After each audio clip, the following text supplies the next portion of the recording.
No, distance at one time used to be a constraint because when we came first, also His Holiness landed on Indian soil on March 31st, 1959. Then he went to Tezpur and to Mussoorie, and he stayed there for almost 1 year. And that was the place designated by the Indian government for us to go. And 1 year after that, the Indian government asked us to go to Dharamsala.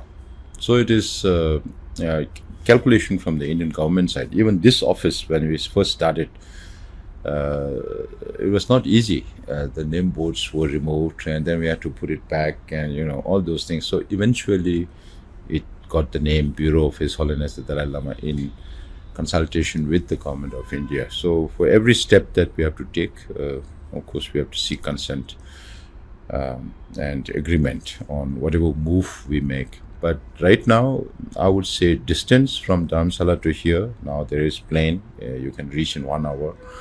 It's not a major issue. I can meet the American ambassador. We met last time also. So it's not a major. Our office here, our office in Washington, D.C., we also have office in Washington, D.C. We also have an office in London. In fact, Tibetans are the only political refugees who have organized themselves into a fully democratic, functional polity. No other community has that. Uyghurs have elections, but they are not answerable to parliament. We have our Supreme Justice Commission, we have a parliament in exile.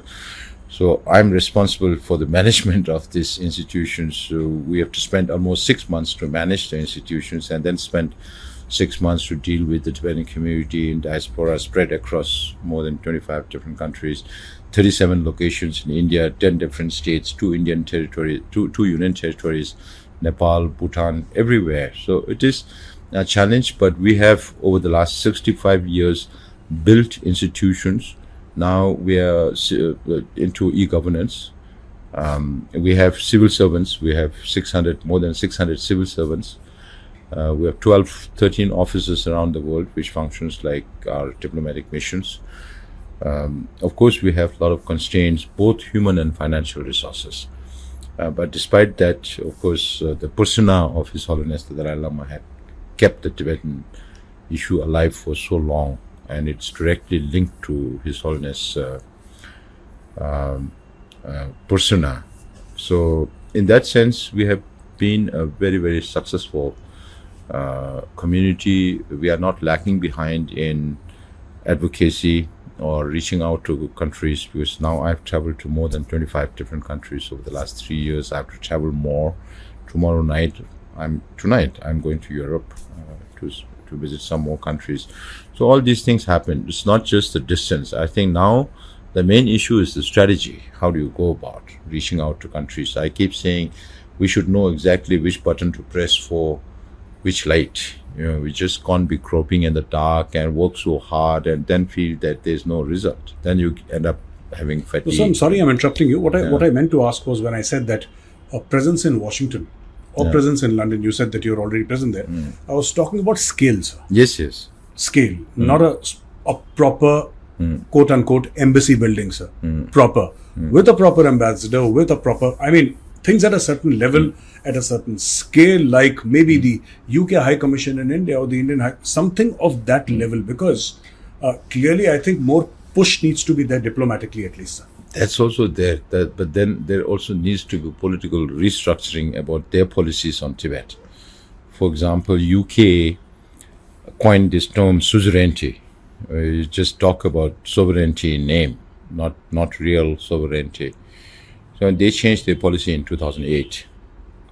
So now we have to work towards getting that reversed first, and then get them on board to support to something similar to what US has done on the Resolve Tibet Act. So there's a lot of work to do. We have a lot more work to do. It's not easy. We have to cross a lot more boundaries to be able to put pressure on the Chinese government so that they come on the negotiating table. My last question to you is, what can India do better to help the Tibetan cause? Now, one thing that everybody has been saying is to strengthen the Central Tibetan administration. Now, we managed to survive for the last 65 years, mainly because of the help from the Indian government and also leadership of His Holiness the Dalai Lama. Now His Holiness is 89. He's going to be 90 very soon. So he doesn't move as much as he used to. So now the responsibility rests on the Tibetan leadership. We are common people, ordinary people. So there needs to be support to strengthen the existence of CTA. You were suggesting about expanding the structure. Even expanding structures need a lot of financial support. Yes, sir. You pay for people, infrastructure and all that. So that could be one area if India is not willing to directly intervene in finding a resolution, which may not be on the cards right now, but in future there could be opportunities. But presently, to keep the Central Tibetan administration active, vibrant, there needs to be support, not only from the government of India, but also other governments who are interested in that. So this is one. But political support will largely depend on how China's behavior is. So India has. I'm at least personally happy that India has taken a more stronger position, because China respects only strength, not weakness. That much we know. With present position of the Chinese, of the Indian government, whether it's the Prime Minister speaking or the Defense Minister speaking or the MEA Minister Jaishankar speaking, I think it's very clear that it's not restricted only to disengagement, but for permanent peace on the border. Absolutely. So that should be the ultimate, because China keeps salami slicing. They come in 20 kilometers, you push them back by 10, and they're already in 10 kilometers, which they're very good in doing. So now we cannot take all that. Indian government cannot take all that. So the India's position has now become much more stronger, and I keep telling the Europeans, the more you kowtow to the Chinese, the more they will ride you. You're on your two legs. You kowtow more and more, your hands will also be on the ground, and you will become like a donkey, and the Chinese will keep riding you. Then I also tell our friends in Europe, some of the friends tell me, oh, the dragon is biting at us, meaning China. Then I tell them, who fed the dragon to become so strong to be able to bite at you? It's United States government. You don't have to read too many books. Just read one book, Kissinger on China, and you will know whenever China was able to fall, the United States came to support it. And then the European investment. Even now you look at German position, look at the Spanish position when Prime Minister of Spain visited China, and now he took a U-turn on the voting on EV tariffs.